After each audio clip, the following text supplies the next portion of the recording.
He stole a loaf of bread. For that, Jean Valjean was sentenced to 19 years. Every day he stood in water, doing the hardest labor. When his term finally ended, the warden still wouldn't let him go. He gave Valjean an impossible task: carry a massive flagpole alone. But Valjean gritted his teeth, lifted it, and carried it straight to the warden.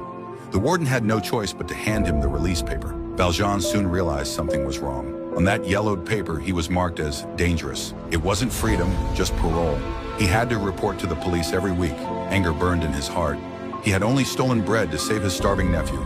The sentence was 5 years, but Javert kept extending it until 19 years were gone. Now, at the end of it all, he still wasn't truly free. He hated Javert, the man who called himself Justice, but he had no choice. He took the paper and walked out. What awaited him outside wasn't freedom, but something harsher. No one would hire a convict. When he begged for food in town, adults chased him away. Children threw stones at him. That night, he hid in a stable, but the owner kicked him out for being filthy. Get out. Snow began to fall. Cold, starving, he lay down beside a grave. Then a priest appeared. This wasn't a graveyard. It was the church's backyard. The priest welcomed him inside. He gave him food and a warm bed. But Valjean's heart was full of despair. That night, he stole the church's silver and fled. Before he could sell it, he was caught by the police. The police showed the silver, asking the priest to confirm the theft. But the priest said no. These were his gifts to Valjean. He even lifted 2 candlesticks, saying Valjean had forgotten the most precious pieces. The police had no choice but to release him. The priest whispered to Valjean, "Use this silver to start again. Be an honest man." Those words struck his heart. After more than 20 years of suffering, he had lost hope in the world. But in that moment, the priest pulled him back from the edge. He showed him what compassion was. Valjean made his choice.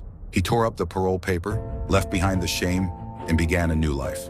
8 years passed. Jean Valjean was no longer the same man. Now known as Madeleine, he built a factory with the silver, earned respect, and even became mayor. But the world was still cruel. The poor still starved. The streets were full of beggars.